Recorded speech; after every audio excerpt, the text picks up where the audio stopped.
પાટણ જિલ્લામાં પાટણ નાગરિક સહકારી બેંકમાં ભેટ વિતરણ મામલે ગરમાવો જોવા મળી રહ્યો છે। પૂર્વ ચેરમેન સુરેશ પટેલે વર્તમાન વહીવટી સામે ગંભીર સવાલો ઉઠાવ્યા છે। સભાસદો પાસેથી જબરજસ્તી ઉઘરાવેલા 975 રૂપિયા પરત કરવા અને સગાવાદ બંધ કરવાની પૂર્વ ચેરમેનની ચીમકી સામે આવી છે। जय सहकार, भारत माता की जय। पाटण नागरिक सहकारी बैंक में 3-4 महीना पहला सभासदों ने गिफ्ट भेट आपવાનો निर्णय करेलो અને એ વખતે આ બોડી મહેન્દ્રભાઈ, ભરતભાઈ, જીવાભાઈ તેમજ એમની ટીમે એવો નિર્ણય કર્યો હતો। આ નિર્ણય ખોટો હતો કે 25 નો જેના શેર હોય એની પાસે 975 ભરાવા।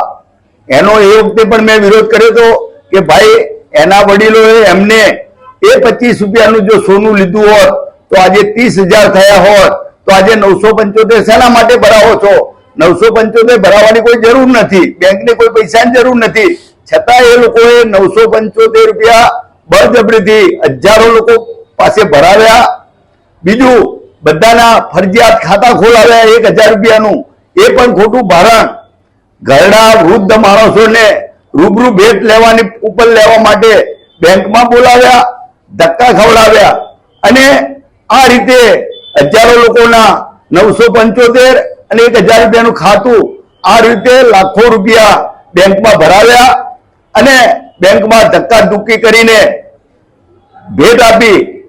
હમણાં જ મને આવા સમાચાર મળ્યા છે, હું જવાબદાર ડિરેક્ટર છું એટલે જવાબદારીપૂર્વક કહું છું કે કેટલાક એમના મળતિયાઓને 975 ભરાવ્યા વગર અથવા ખાતું ખોલાવ્યા વગર ગિફ્ટ ભેટ આપવામાં આવે છે।